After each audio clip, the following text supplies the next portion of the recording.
మేషరాశి వారికి ఈ వారం ఆర్థికంగా బాగుంటుంది. అందుకు గాను శ్రమిస్తారు. అన్ని వైపుల నుండి ఆదాయ మార్గాలు లభిస్తాయి.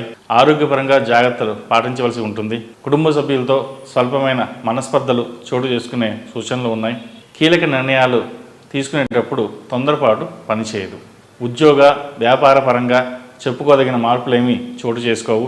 క్రయ విక్రయాలలో స్వల్పమైన లాభాలు కలుగుతాయి. సమాజంలో పలుకుబడి పెరుగుతుంది.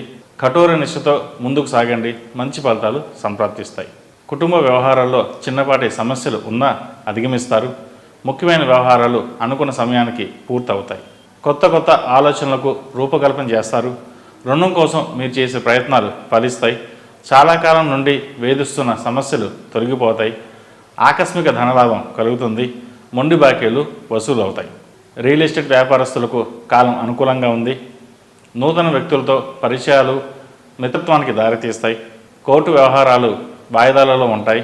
ఆధ్యాత్మిక కార్యక్రమాలు, సేవా కార్యక్రమాలలో మీకంటూ ఒక ప్రత్యేకమైన స్థానం లభిస్తుంది. అయితే ప్రతి విషయంలో కూడా అవసరానికి మించి డబ్బు ఖర్చు పెట్టరు. విలువైనటువంటి ఆస్తులు మీకు తక్కువ ధరలో వచ్చినా మీరు కొనలేని పరిస్థితి ఏర్పడుతుంది. ఉన్న ఆస్తులు చాలులే అని సరిపెట్టుకుంటారు, కానీ నిరాశకు మాత్రం లోనవరు. ఇతరులు మీ గురించి నిందారోపణలు చేసినా కానీ దాని గురించి మీరు ఏమాత్రం పట్టించుకోరు. ప్రేక్షక పాత్ర వహిస్తారు తప్ప ఏమీ మాట్లాడరు. మౌనంగా ఉండడమే మేలు ఈ వారం.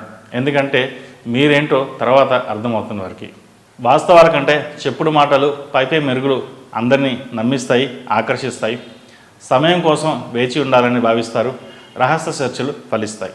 విద్యార్థులకు కాలం అనుకూలంగా ఉంది.